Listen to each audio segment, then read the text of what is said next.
পেটে খিলেছে না মা? হ্যাঁ, এই যে মেয়ে আম্মু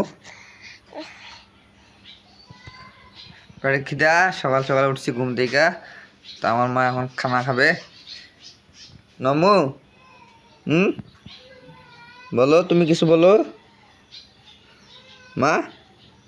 এই যে, আর ওদিকে ওর আম্মু কি করতেছ? কি করো রে? পান ধোয়, পান পান আম্বুলি পান খাওয়া শিখতেছে।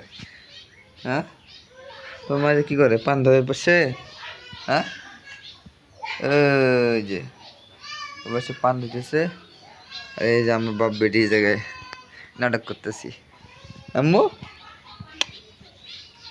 তুমি নামো তো, নামো তো। ই নামবো না রে, নামবো না, নামবো না, নামবো না। তো এই যে কালকে যে আম গাছটা টেকটা কেটে দিছিলাম, এই যে আম গাছ যে দেখেছিলাম সেই আম গাছের টেকটা যে কালকে কেটে দিছি।